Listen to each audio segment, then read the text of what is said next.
Sohui scrutinizes their equipment, trying to find some hint as to their identities.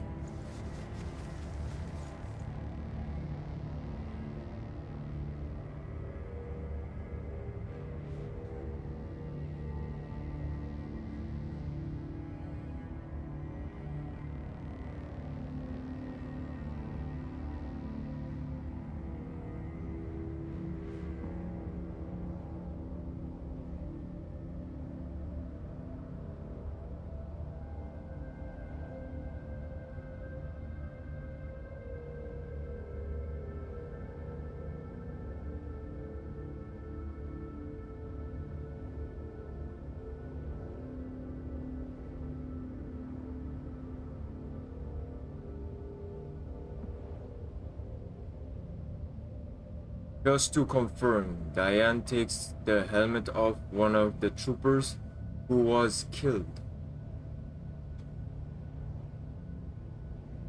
He's been shot in the head. The inside of his helmet is covered in blood and gore. Though it's a grisly sight, there's no doubt that he was alive until recently.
Diane and Jiangju looked surprised.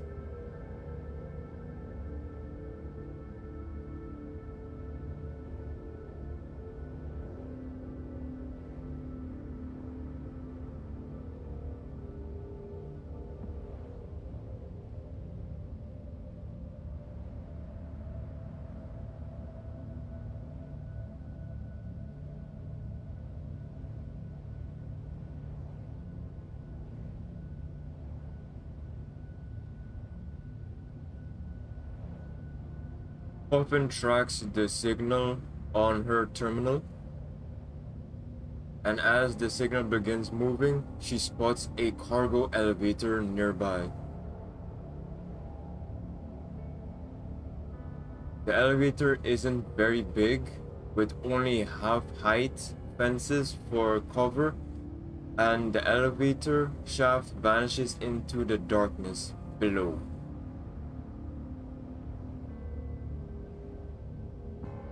The dolls get onto the elevator, which groans with a thunderous bass roar as it slowly descends with them on it.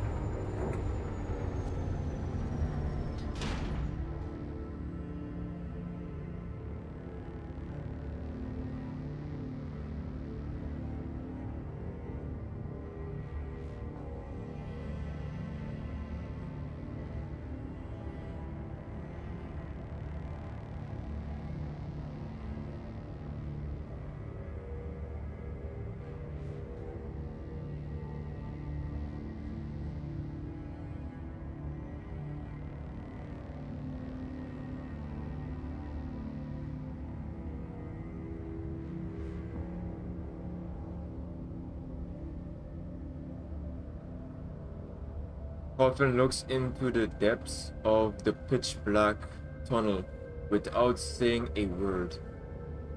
She understands that everyone here is feeling uneasy.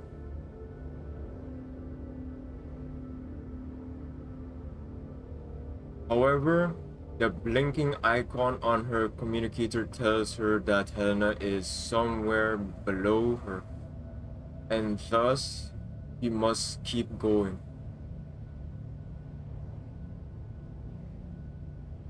After realizing her attempt at cheering everyone up has failed, Yanju doesn't say anything else.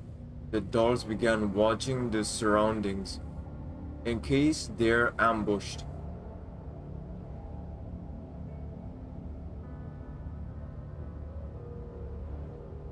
However, nothing happens. As the elevator descends, a strange smell fills the air. Freakish looking vegetation made of meat grows rampant on the corridors on either side of the lift. Exposed cabling merges with the plants and snakes everywhere.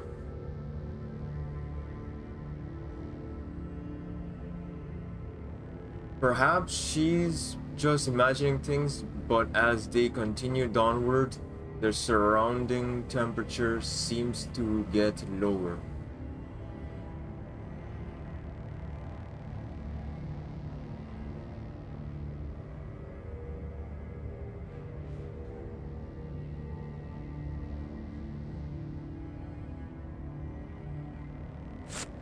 Olfin's terminal screen is coated in frost. She tries to wipe it off and sees that the height of the target coordinates are slowly matching up with her own position.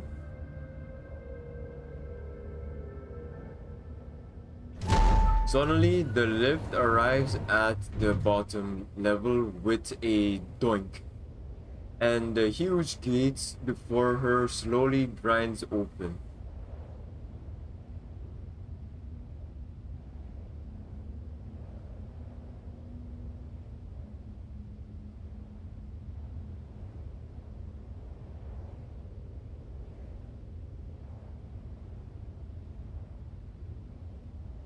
Countless square glass tanks that are half the height of a person are piled up messily against the walls of the room. The ones on the left contain some unidentifiable plant, while the ones on the right hold various twisted bodies.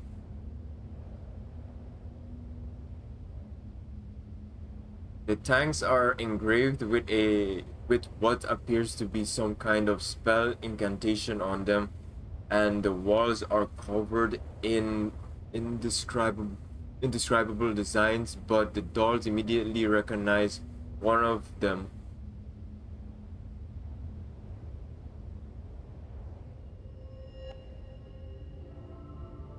That symbol is one that no Griffin doll could ever forget. Orphan can't help but cover her mouth as she sees what's happening around her. And Zohui frowns from her place off to the side.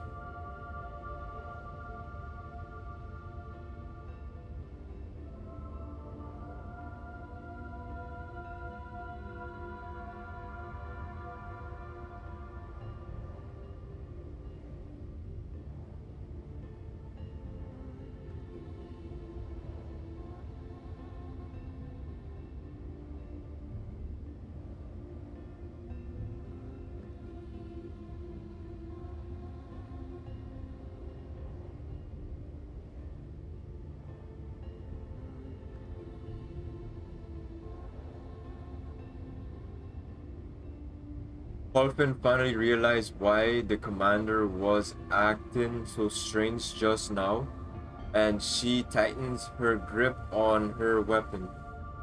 Disgusted turns in the depths of her neural cloud.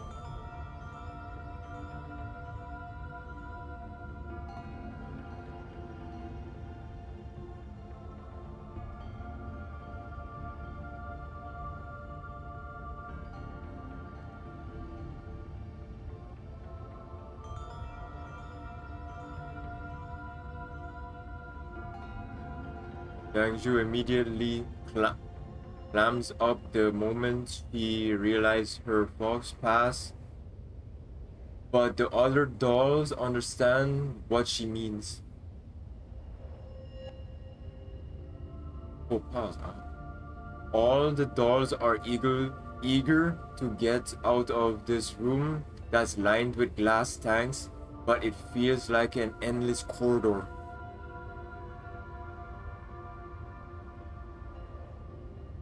It takes a long time before they manage to stride to the end of the room.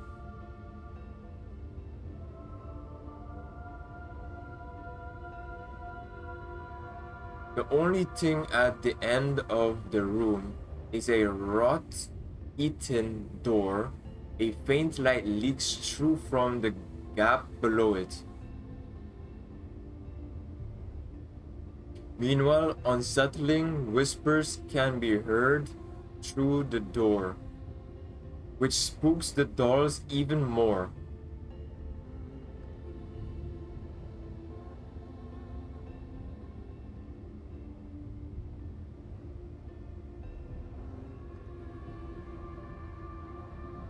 The dolls crouch low, then gently push open the door at the end of the room.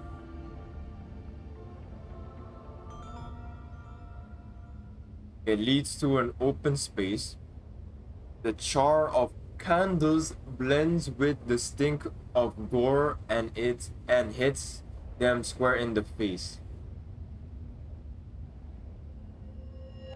The whispering becomes clearer, and as it repeats over and over again, the dolls can make out what it says. May deformity be exchanged for purity. If you must pass wisdom on to this sinful world, then may my form be the medium. Wisdom is like unto a curse. If this world does not deserve a blessing, then may my form atone for it. For the flesh is but a shell. The blessing is to be shared with all things. May my form be how they are joined. A sonorous liturgy comes from the distance. Several dozen unitats in long robes recite verses over and over again from where they're standing around a deep, steep pit. Meanwhile, the girl stand in the middle leads their prayer, her voice the loudest and brightest of them all.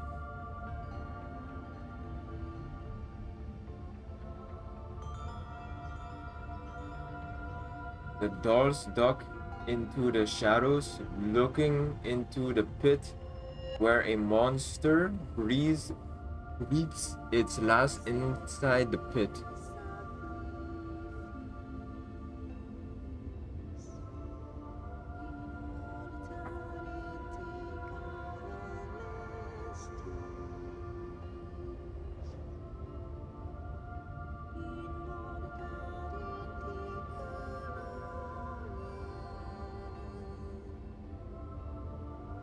A look of shock appears on Colfin's face, and she immediately tries to run out of the shadows and toward the pit.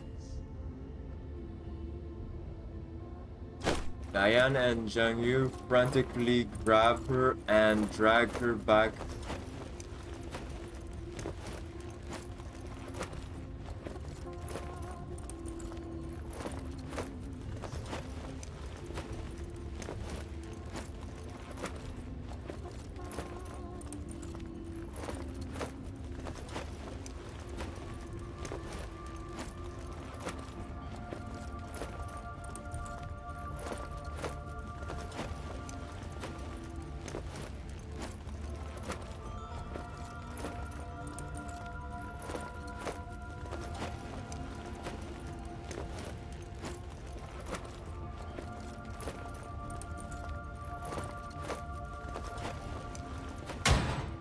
girl slams her staff on the ground, and the loud noise it makes draws everyone's attention.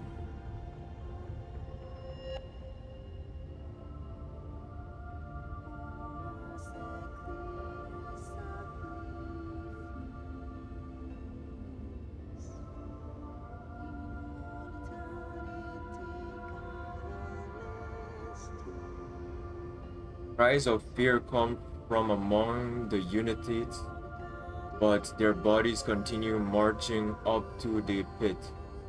Their trembling is visible even through their robes as terror echoes among the congregation.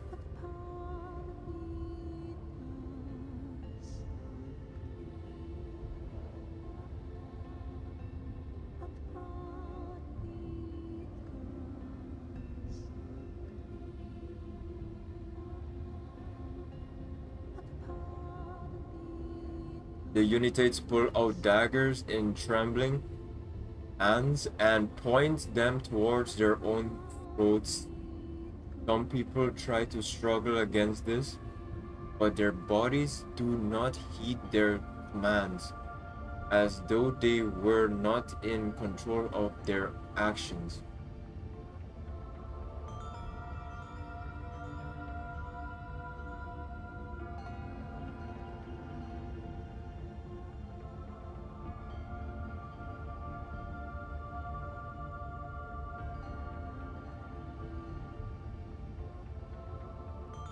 The daggers plunge in forcefully, just as the Unitas fall into the pit along with their blood. The dull thud of their bodies hitting the ground rouses the monster at the base of the pit.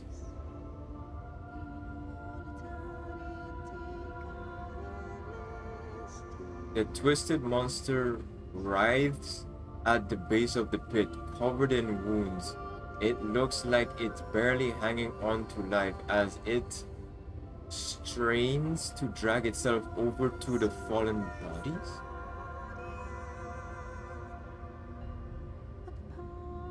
Upon touching the bosom, the corpses meld into its bodies.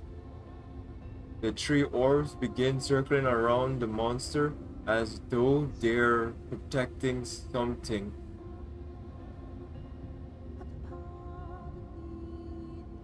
A massive plant coils around the bosom's tail, binding it to the base of the pit. The bosom emits a shrill cry from time to time, sounding like a howl of pain and a roar of anger at the same time.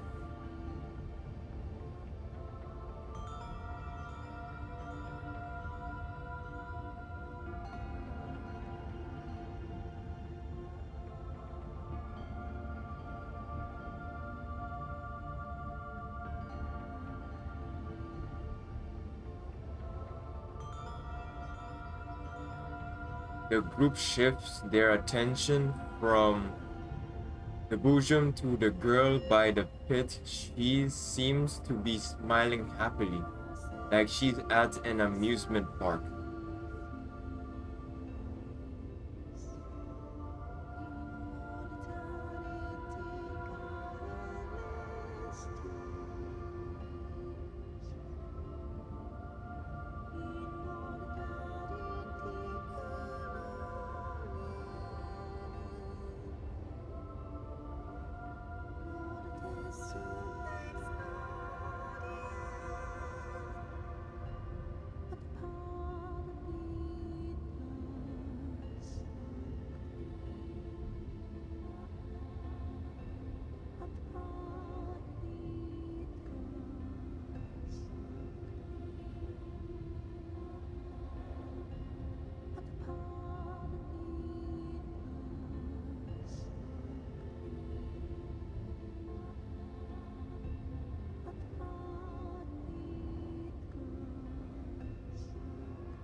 Scorpion lowers her head, then raises her weapon like she's made up her mind before addressing everyone.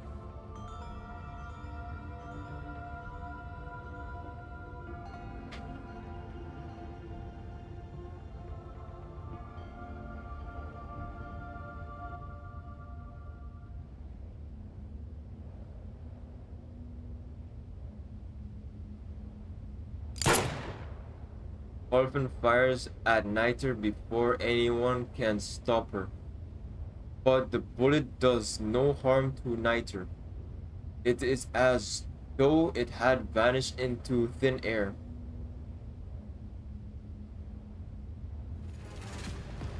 Niter whirls around in rage, slamming her staff into the ground.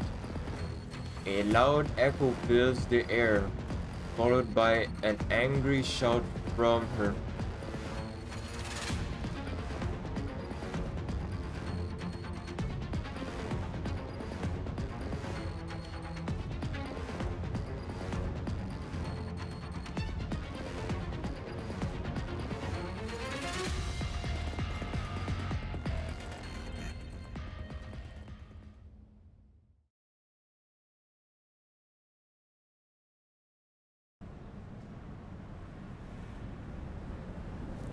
The ringing in my ears interferes with my perceptions, and I don't know how long has passed until I finally regain some sensation in my body. Fortunately, the aches and the pain coursing through my body is a reminder that I am alive.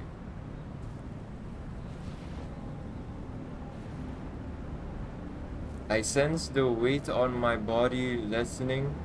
Somebody is moving the stones on top of me away, one by one.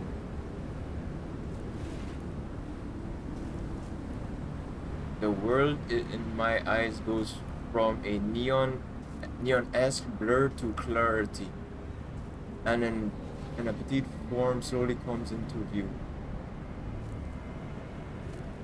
Helena? The person before me is Helena. He does not answer, only stands aside watching me fearfully. I look at her dust-covered hands and realize just who moved those stones aside. I cough and spit up the dust and dirt in my mouth. Then I take stock of my body. I can't quite seem to exert any strength in my left arm. Looks like it's been dislocated.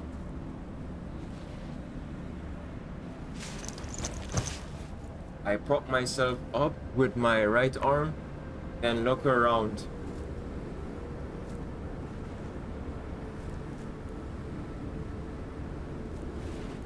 Dandelion's voice enters my ears.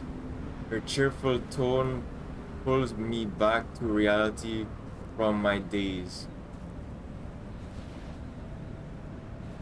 Considering that she's talking like this, I am probably not going to be dying anytime soon.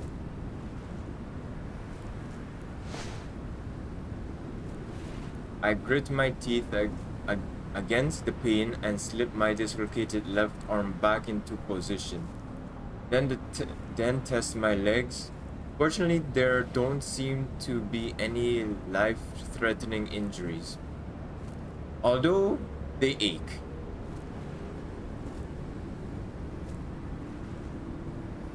The diner gate floats around me as it scans my body, and then it hovers in front of me again.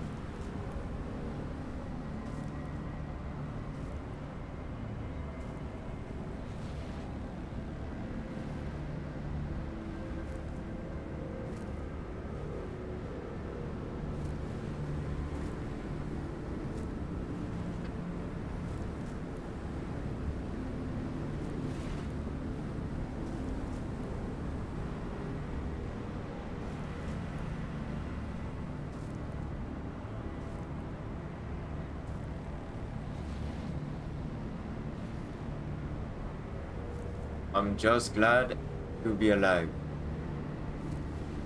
I look around, my surroundings are a mess, and the rickety building that the boom hit has completely collapsed. The surrounding area is littered with the corpses of armed personnel who were killed in the firefight just now.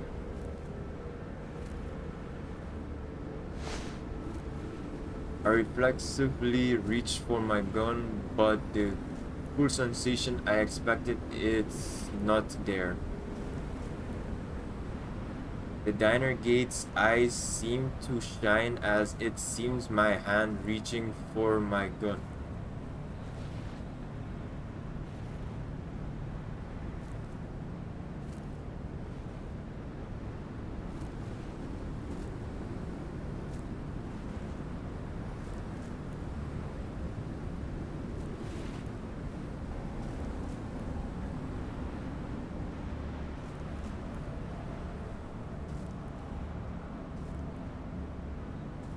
The diner gate flies a little higher and looks into the distance. As I follow Dandelion's gaze, I see a big patch of dark greenish clouds not far away from us.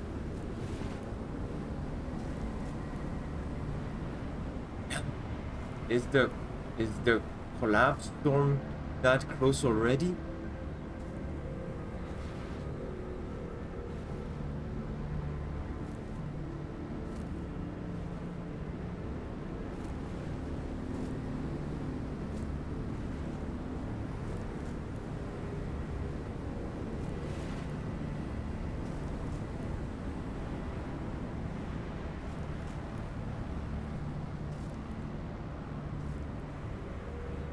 The diner gate glances at Helena, who's still looking at us with a frightened look on her face. While I have a ton of questions I want to ask her, it would be best to get out of here first.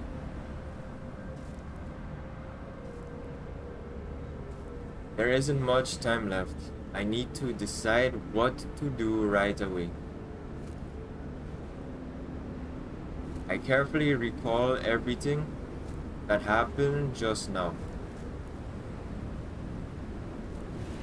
Dandelion took over Helena's defensive systems, but just as we were about to grab Helena, the Boojum suddenly changed course and slammed into the building we were in.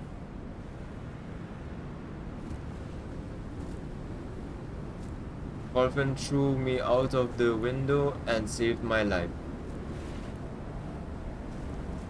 Dandelion, where's Colvin?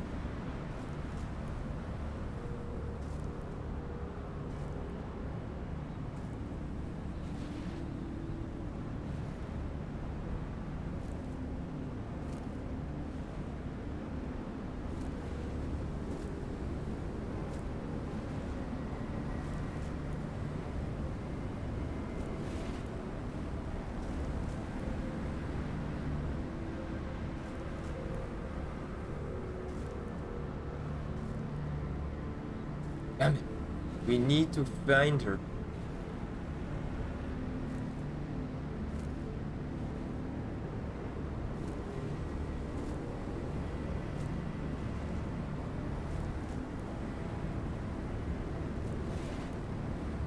Can you contact the Elmo?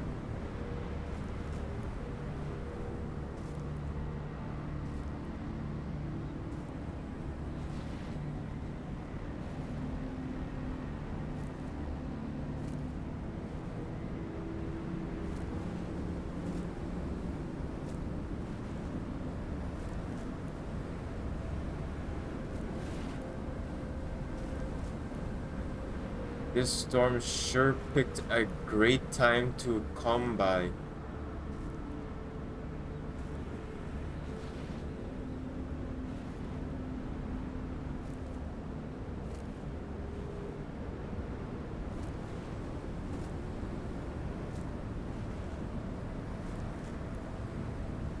Are there any suitable locations nearby?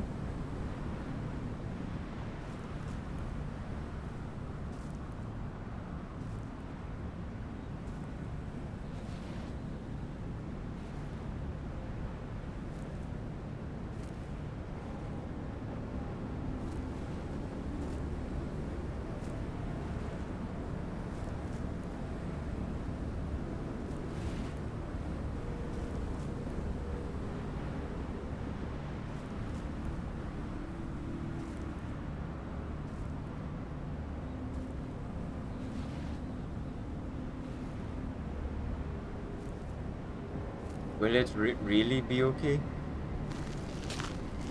A look of hesitation briefly crosses Helena's face, but in the end, she works up the courage and walks up to me and the diner gate.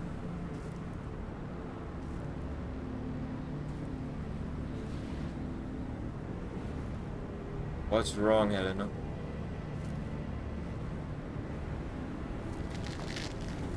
After pointing in the way she wants me to go, Helena runs off into the distance. After a while, she stops to look back at us, then keeps moving ahead.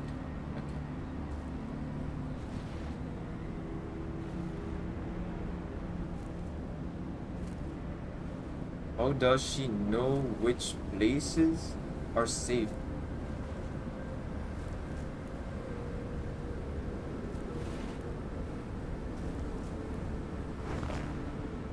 I force myself to my feet, looking back.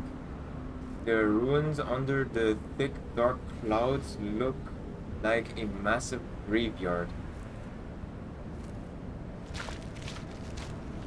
There's no time for me to spend on contemplation. I begin moving in the direction where Helena went and get out of here.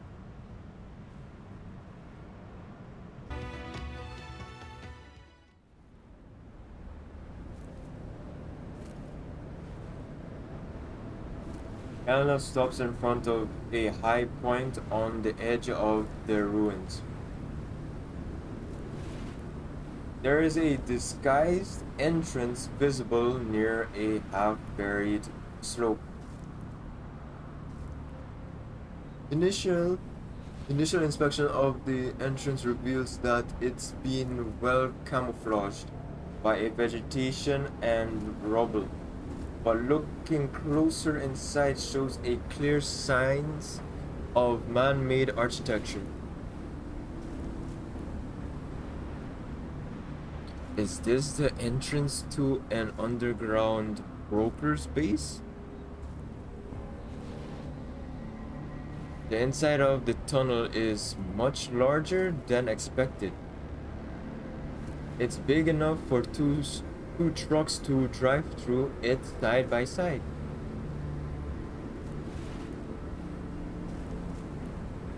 The collapsed storm outside carries wave after wave of dirt with it.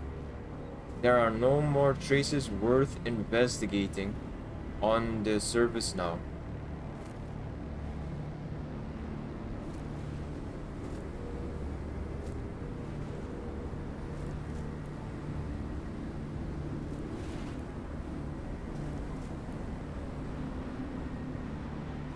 There are traders who do business in the contamination zones. Naturally, the URNC views them as smugglers.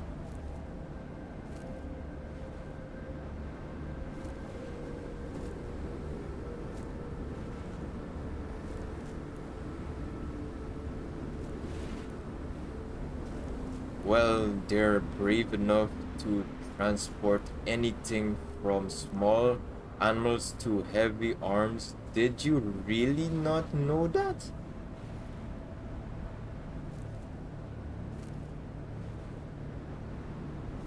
Seriously. In theory, Dandelion should probably not know about these people and things that are only found within the contamination zones. But for some reason, I have the feeling he's already familiar with these things.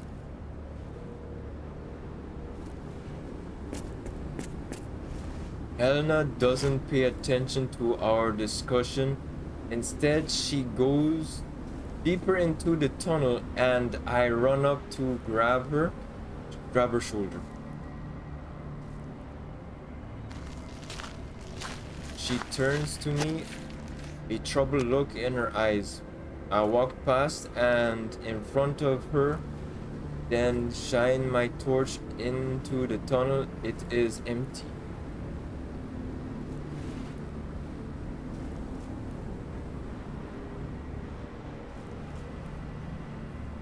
The shutter to the tunnel is half open. Once again, Helena ignores me and walks in.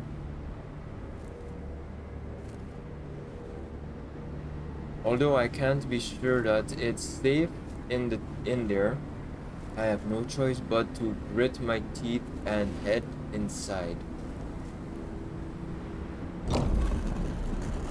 The diner gate flies into the hole and then the shutter, which looks like it was broken, suddenly grinds shut. The interior of the hole lights up and the sound of machinery echoes all around as I feel the ground below me starting to tremble. I realize that I'm standing on an elevator platform.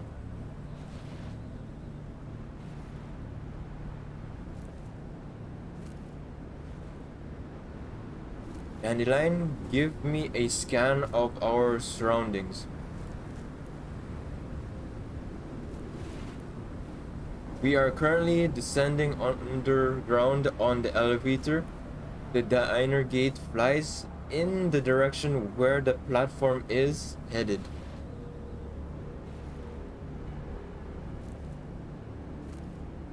I look in the same direction, watchful for any sudden dangers which might come up.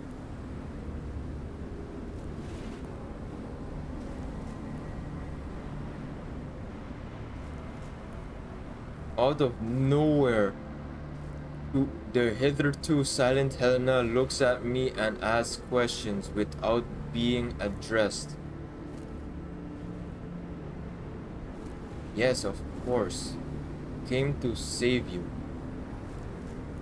Still, what happened just now? Why did you fly away all of a sudden?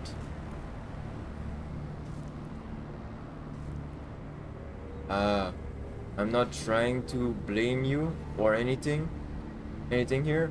I just wanted to know what happened just now.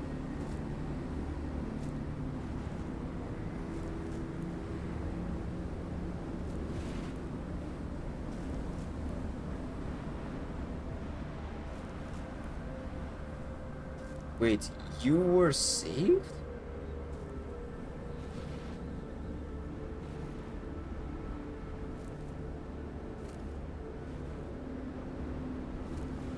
Ellen stares at me like she's trying to commit something to memory.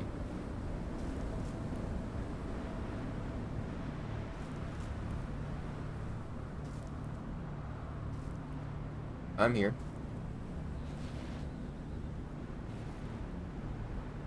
What's scaring you?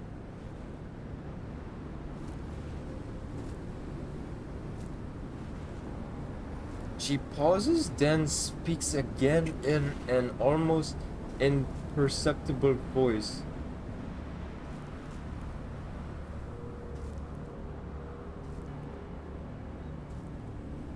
Frankly speaking, there seems to be something wrong with how Helena is speaking so frankly, but my instincts are telling me not to focus on that.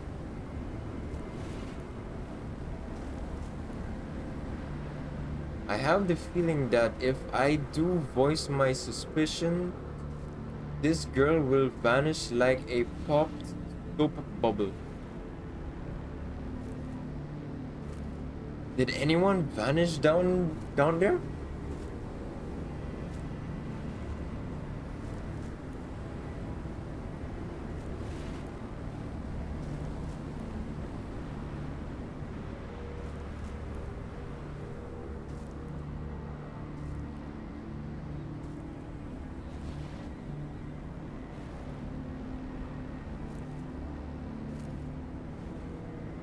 However,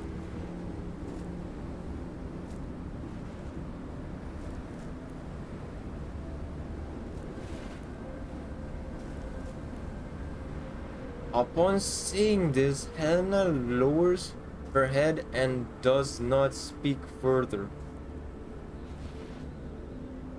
I go over her words in my head, trying to extract meaning from them.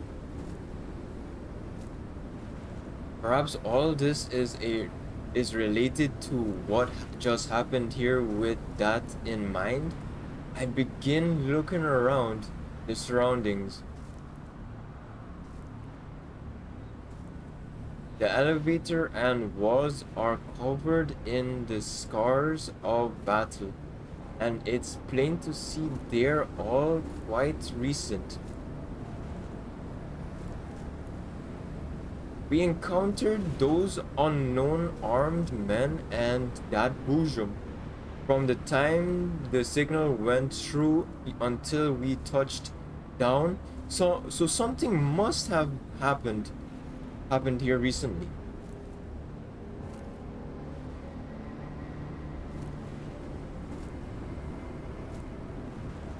Just as I'm thinking, the diner gate flies back as the elevator reaches the bottom floor.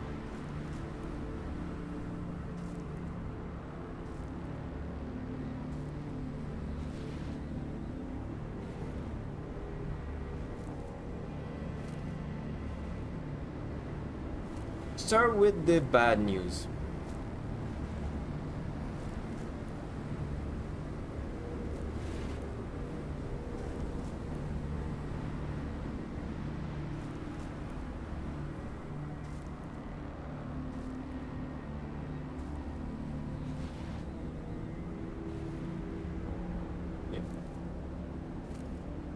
And what's the good news?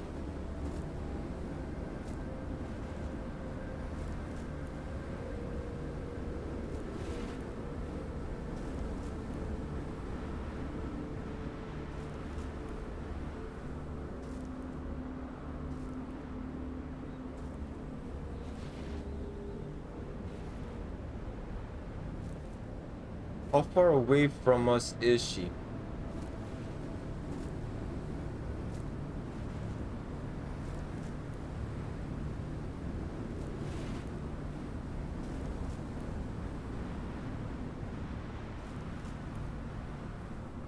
Since Colfin's in there, then we'll have to go in.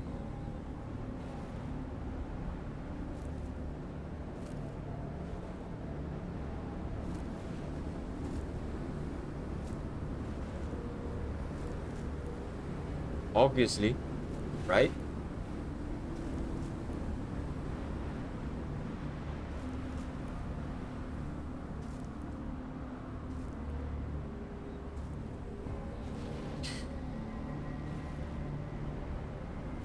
Uh,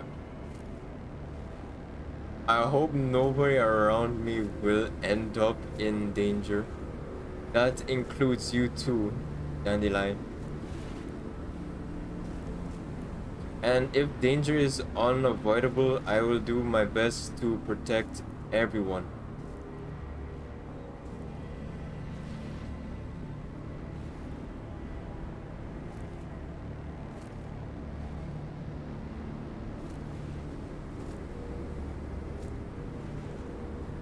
Then let's do our best for each other.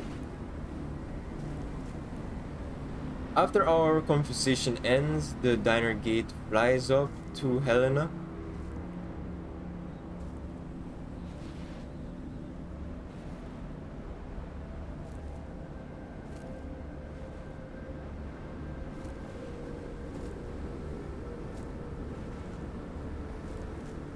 Helena shakes her head.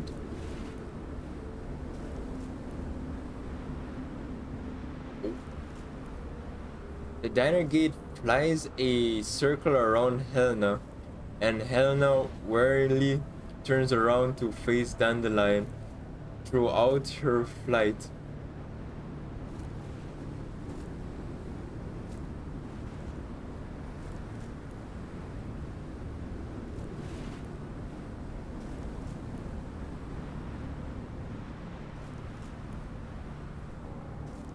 let's go. I guide Helena's hand to my sleeve, but I can't resist giving her a reminder. We'll be going deep into the tunnels. After this, things in there might get really dangerous, so make sure you hold on tight to me and don't run off.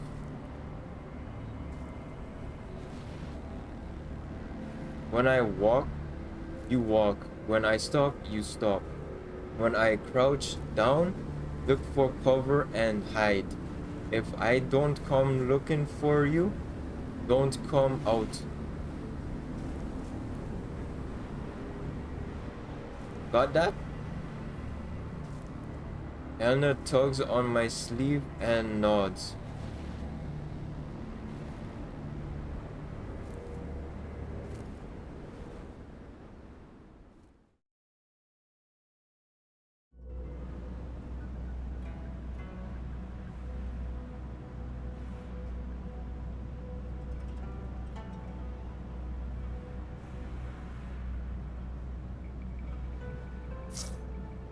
Servants, Pardeos units.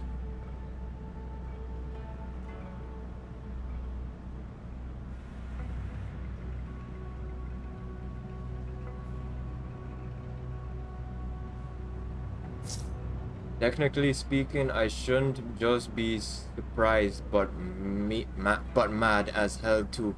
Unfortunately, I just fought them.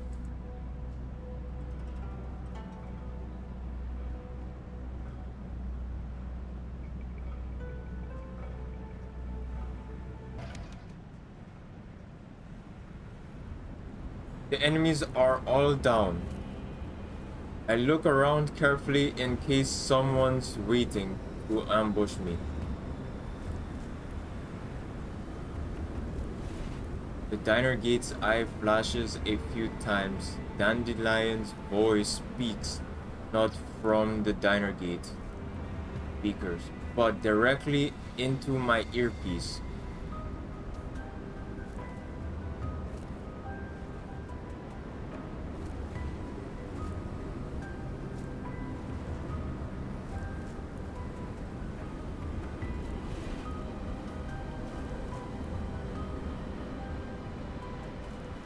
Well, we've come all the way to an old friend's house now.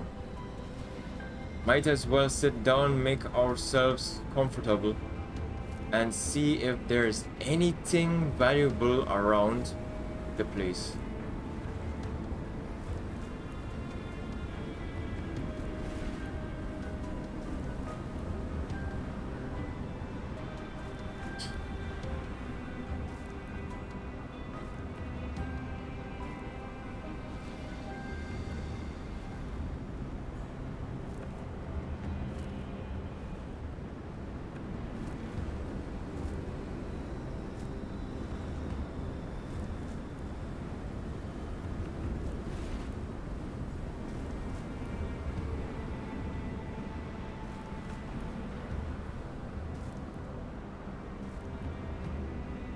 We'll talk about that once we have ripped this cult out by the roots.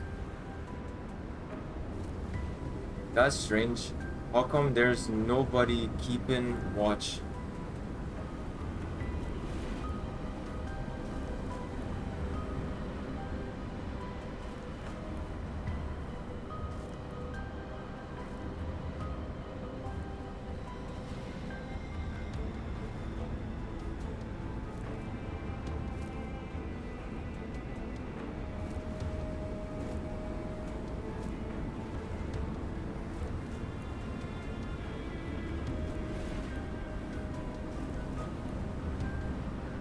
Well, it's an idea, but it's missing out on a lot of details.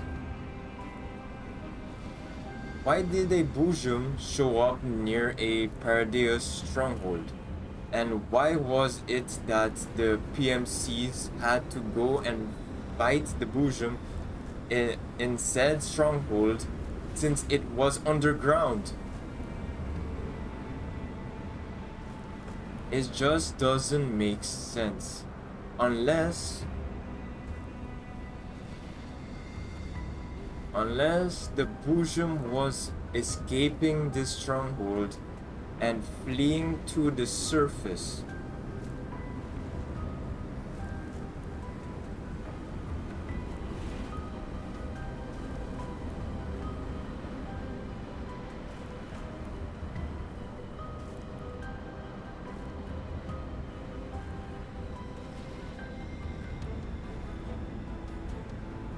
The diner gate looks at Helena, but Helena doesn't notice us gazing at her.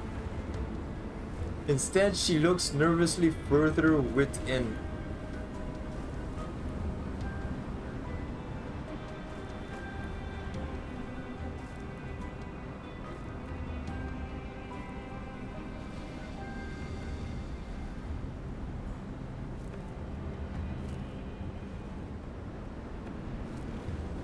There's no such thing as too strange when it comes to fully immune individuals.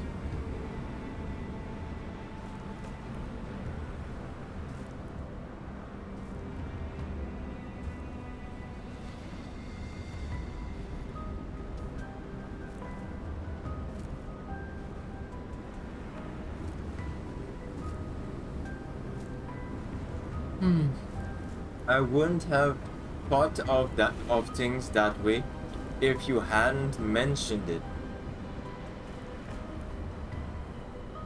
I suddenly remembered the report that Groza gave me from when we just received Helena. Part of it included the details of Helena's appearing and the Boojum vanishing. And there just so happened to be a collapse storm at the time too.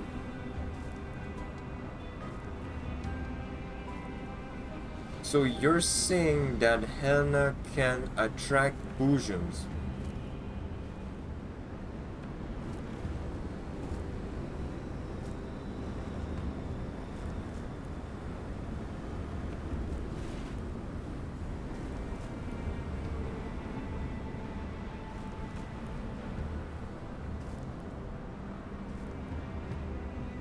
Since you've said as much already, does that mean you've already discovered something?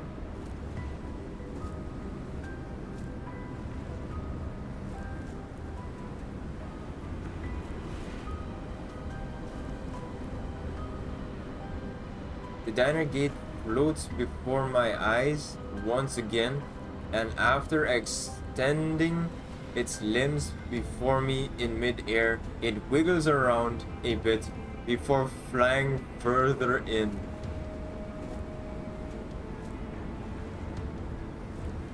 It looks like it's trying to do a cat stretch to show how smug it is, but unfortunately, it just comes off looking dorky since it's a diner gate.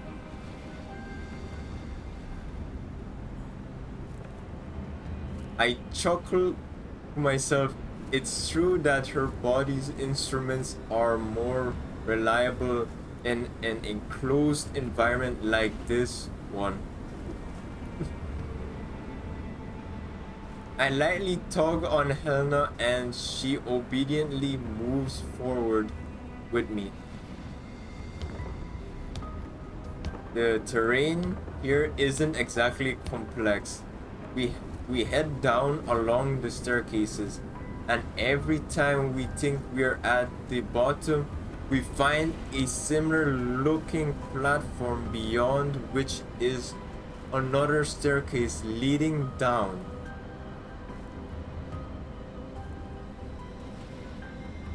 There's no useful information on the first 3 floors.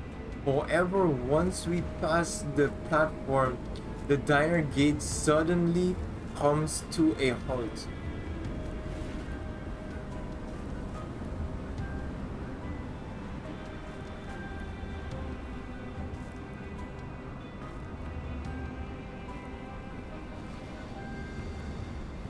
Are there enemies?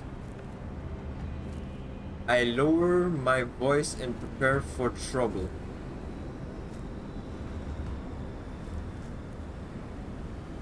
Not sure. What did you find? Dandelion is silent for a while. This uncharacteristic behavior sobers me up completely.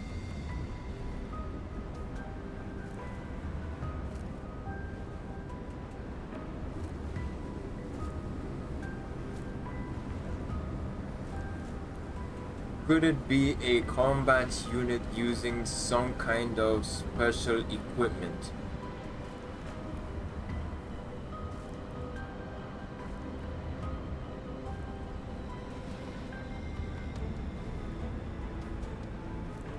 Eh? Dandelion seems to sense my confusion. She uses the projector on the diner gate she's in to display a visualization of her findings, and I subconsciously hold my breath.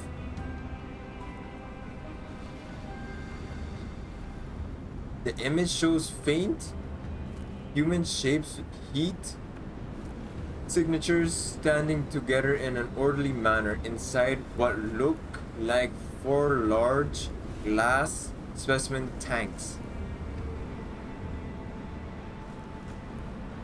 The heat sources do not move like they are neatly arranged specimens. Are they severely radiated mutants?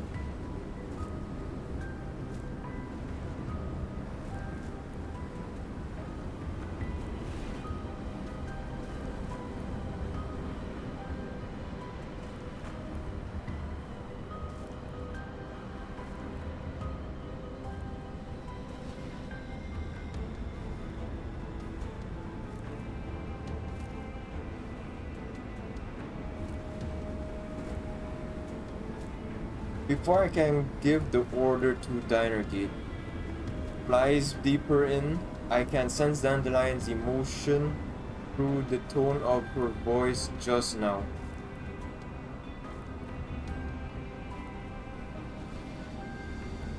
Time passes seconds by second, minute by minute, as I wait anxiously. Just as my patience is about to run out, the Dinergate returns. How are things?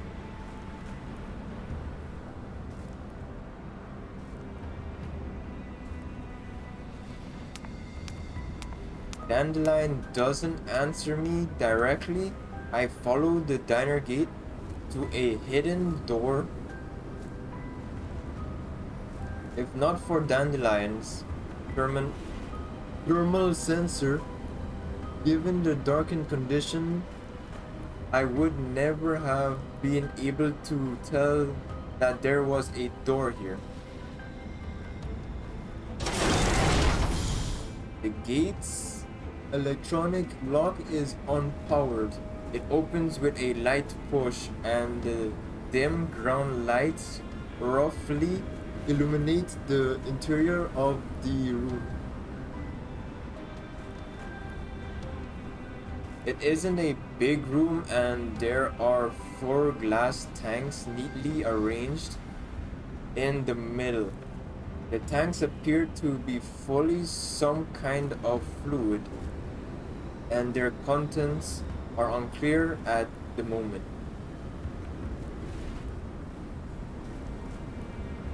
Dandelion finds a port and on the control terminal and skillfully connects the diner gate's data cable to it. Upon seeing me slowly approach the tanks to see what's inside, she thoughtfully turns on the tank lights.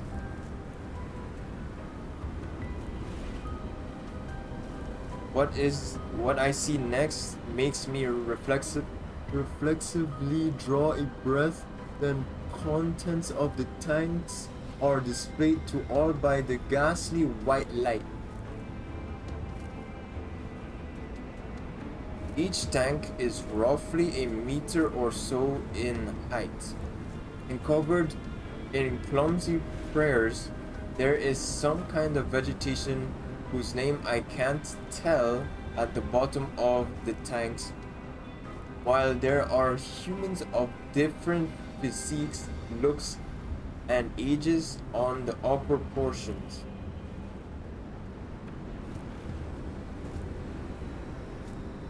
The humans and plants are suspended in differently colored liquids. The top and bottom of each tank has 4 hoses of different color leading into them, completing a biocirculator circle like blood vessel. Although I was mentally prepared for this, seeing something this creepy still makes me want to throw up.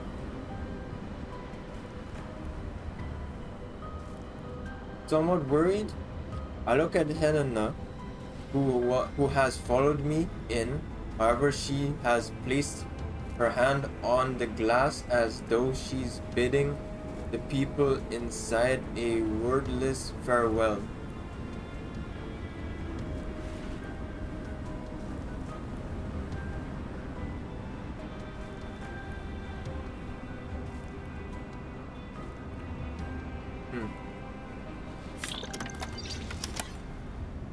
The diner gate's data cable connects to the control terminal. The screen immediately fills with folders opening up and their details.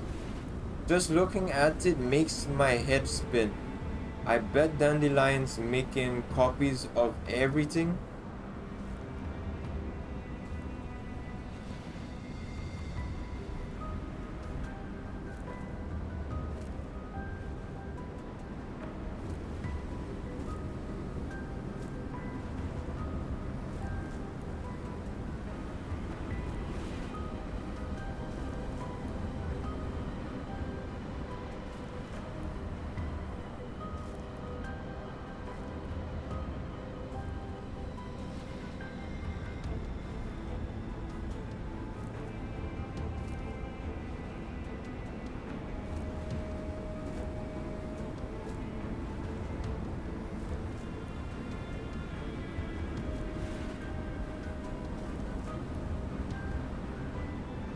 What are these serial numbers?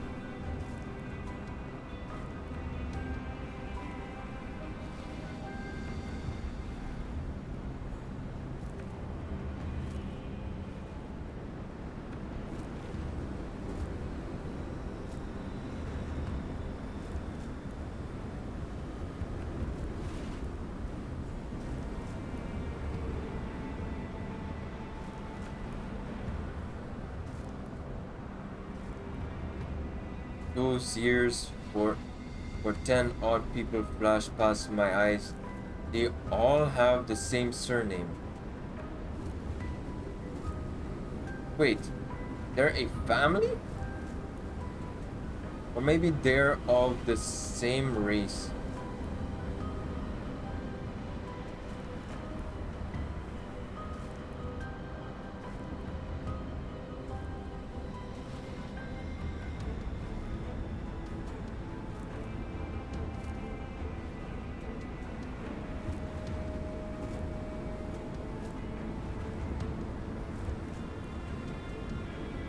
Something suddenly comes to mind.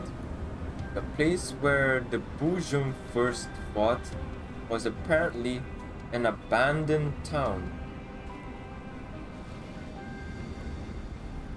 There were no residents to be found there, and I thought it was because they had already fled. Could it be that everyone in the village had been captured for experiments? Paradeus, what have those Anari in that one done?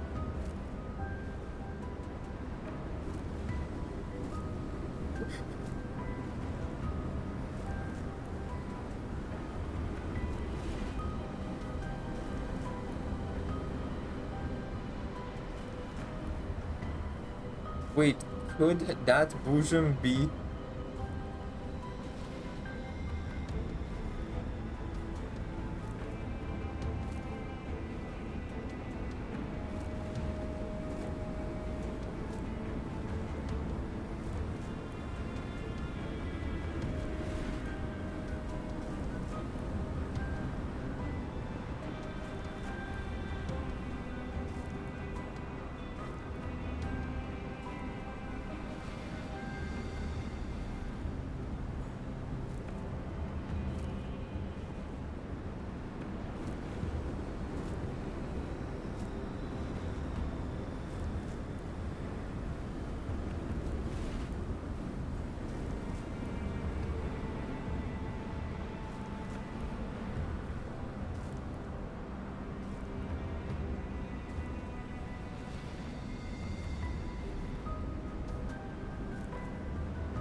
Dandelion, make sure you save all of this.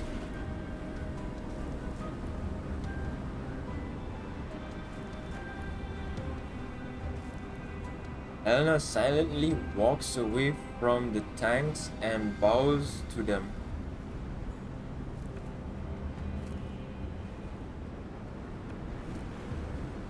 What? Helena reaches out and points to the glass tanks. There is a pained look in her eyes. Dandelions does not answer. Only the blinky red light on the diner gate flashes.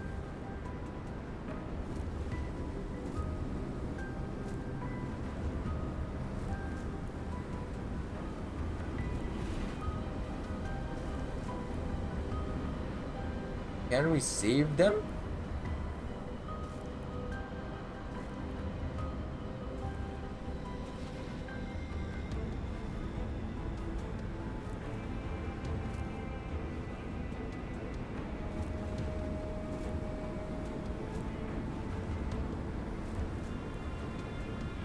They're from Statesec?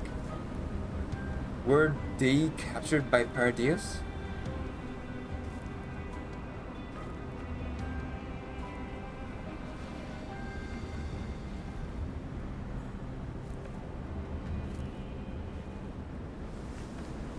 I glance at Helena and nod silently.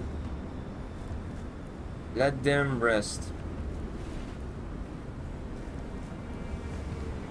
Helena bows to me and Dandelion in the same way. At the same time, I hear an unsettling growl from the depths of the base. There is no doubt that it's the Boojum we just encountered.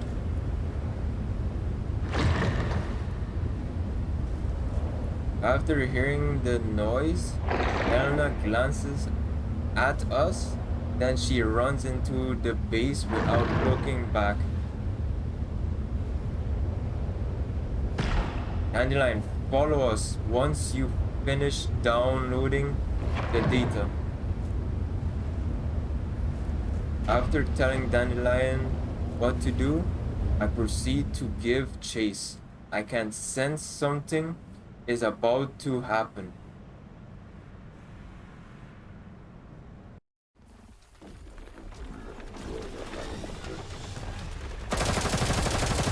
Diane and the others rain fire on Niter and force her back, but Niter ducks behind cover and avoids taking a fatal blow.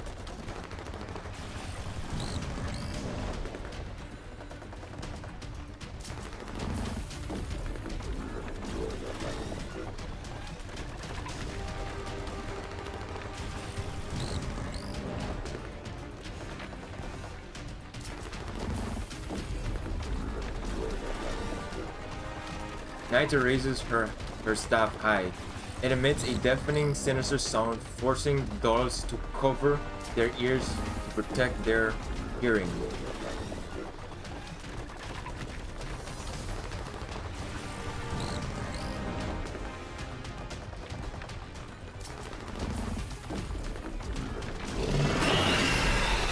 The Boojum seems to have been rejuvenated by the sound.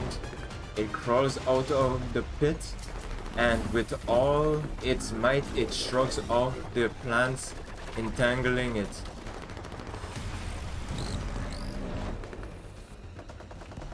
Eventually the Boojum emerges from the pit, devouring the blood and flesh of the sacrifices, restores its strength, and the wounds it just took begin to knit together.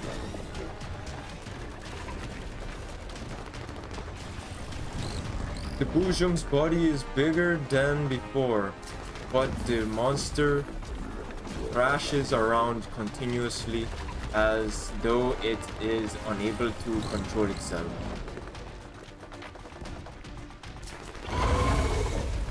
Niter thumbs the ground again, The sound makes the bosom roar again and again, each cry more pained than the last. Out of the bosom, below the three revolving orbs, a shadow vaguely shaped like a girl can be barely made out inside its body.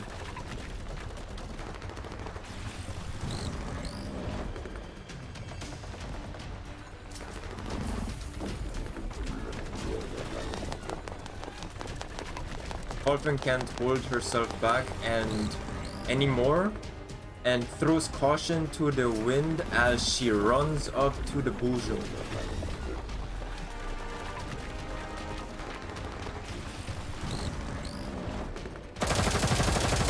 Dolphin unloads all her firepower into the bosom, while the bosom raises its tentacles in preparation to counteract.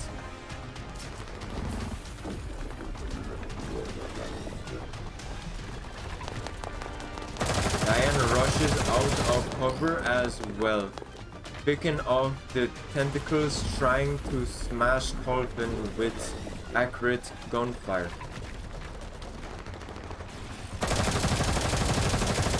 Jiangzhu and Zhao follow behind her. Since there's no way for them to retreat, the dolls have decided to utterly crush the monster here.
The bosom slowly falters under the ground, under the doll's attacks.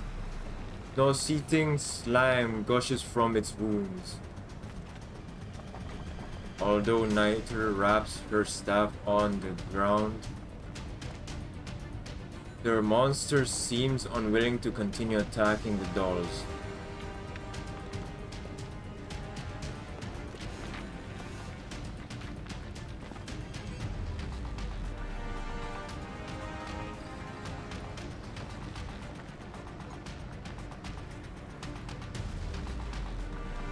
The dolls spread out, circling around the bosom to attack Niter, and a look of despair crosses Niter's face. But just then, the sphere on the bosom's head starts to shine with a blinding light. Niter's face fills with savage glee, as though she's heard something.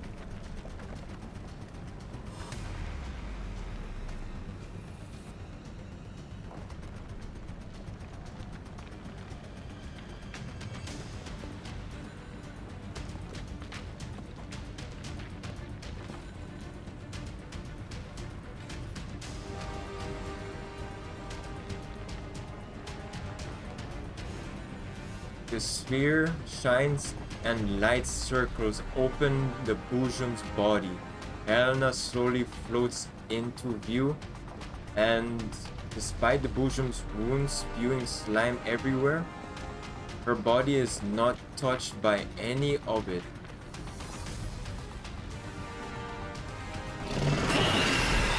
The Boojum howls in agony, but Helena pays it no heed. All she does is glare coolly at Niter. Niter is full of delight as she stands in front of the Boojum. She laughs maniacally as she casts her staff aside and falls to her knees before the monster.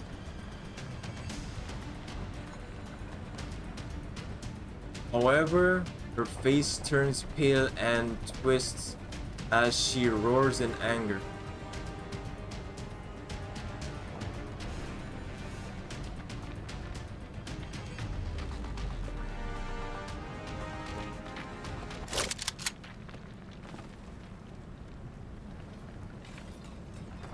Shocked, Niter turns around and sees the other Helena taking aim at her with a handgun. Wait, there's two?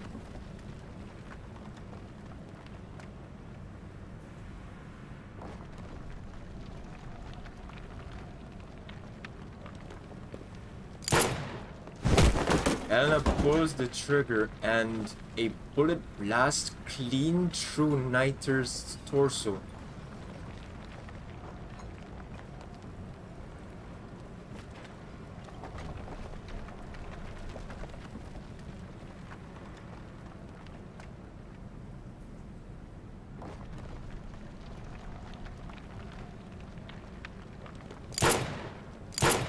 Helena does not stop shooting for a moment. He pulls the trigger again and again, pumping more bullets into Niter's head.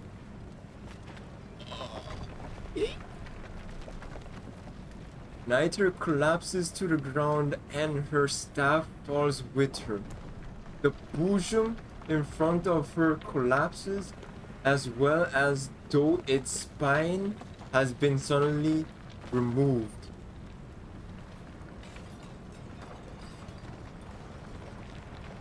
As I catch up, I come to a halt, staring in shock. I realize that Helena is holding my pistol.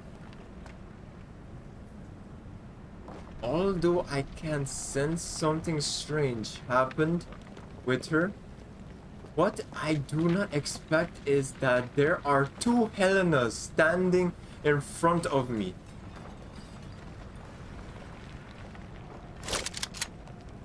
The Helena in front of me is raising her gun and pointing it at the Helena in the air.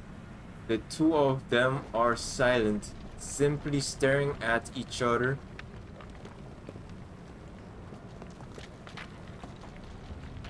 Shortly afterwards, the Helena in the air speaks first.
A vicious glint in the eyes of the Helena before us.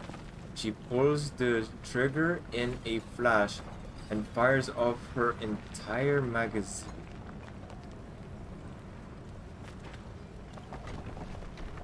However, the spheres glow and the bullets are easily melted. The Helena in mid-air looks down scornfully towards the ground, making her final statement.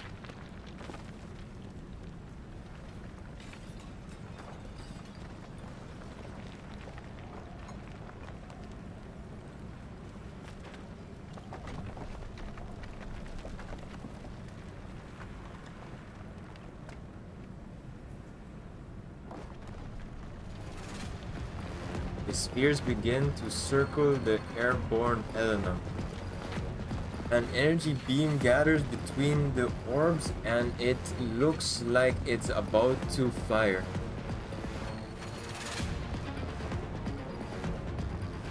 Dandelion, take over the defensive systems now.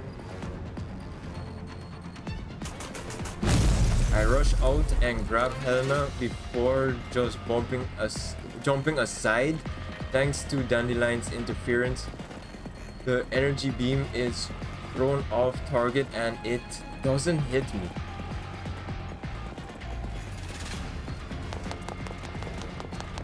The dolls from afar see me and immediately head in my direction.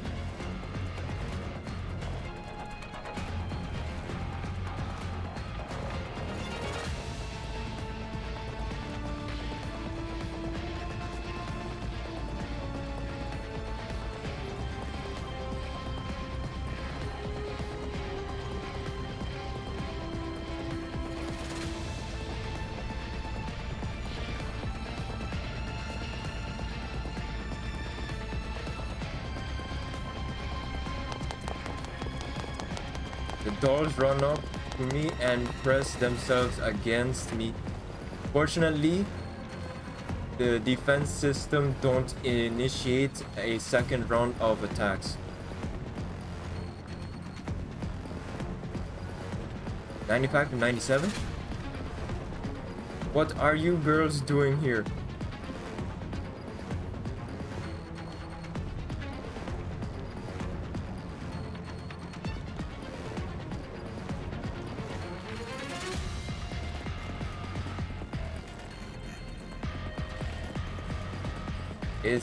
Is that so?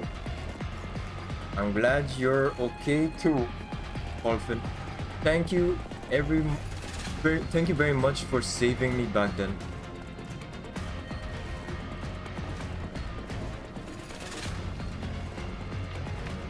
Olfin happily flashes me a thumbs up, then she looks at the Helena in the air before exclaiming in surprise.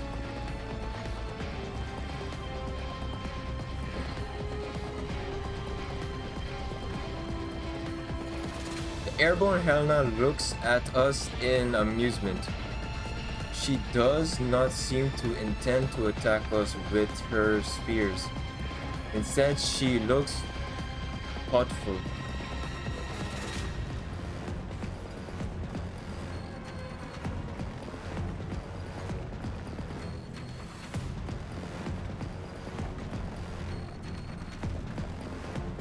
Who are you?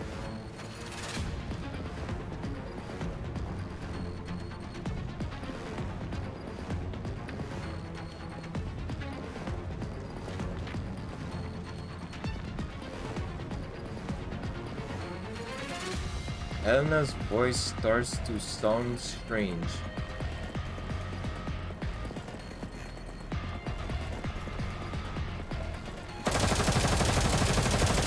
A ferocious wave of gunfire suddenly sweeps in from afar.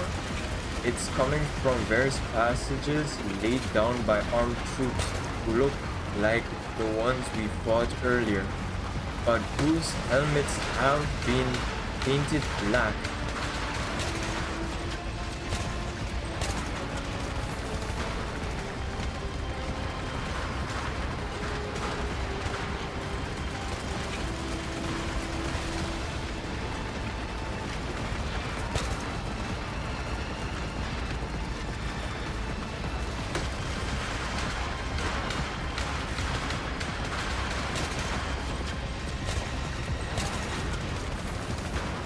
lay down suppressive fire. We'll be withdrawing through the passage. I reach out to Helena. She hesitates for a moment before returning the handgun to me. I wave to Colton and she immediately joins me in my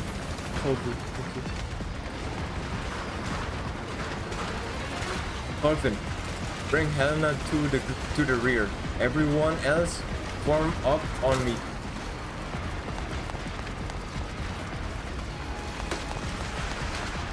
Colton grabs Helena's hand and runs towards the tunnel where I'm pointing. However, before she reaches the entrance, she comes to a halt and comes back with Helena in tow.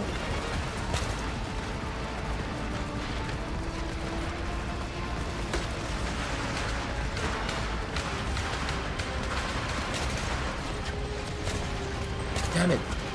We're surrounded.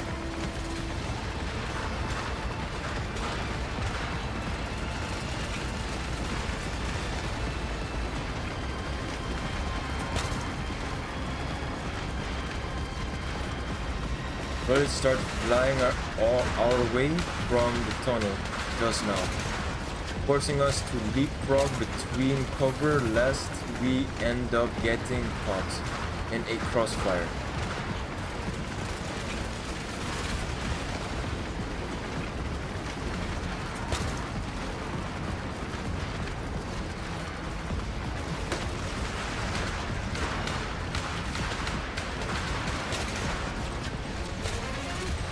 Do you seriously think this is the time for something like that? The dolls fire back at the enemy, but their reinforcements vastly outnumber us, and soon we are almost completely suppressed by the enemy.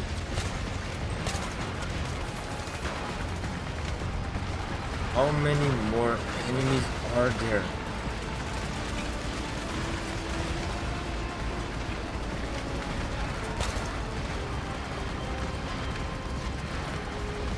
Is there another way?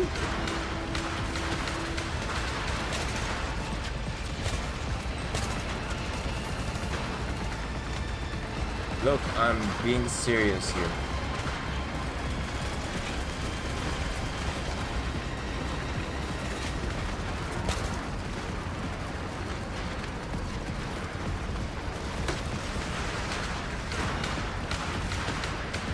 Reinforcements? Where are we getting reinforcements? Just then I hear a familiar yet unfamiliar voice in my earpiece. The moment I do, I know that we've been tossed a lifeline.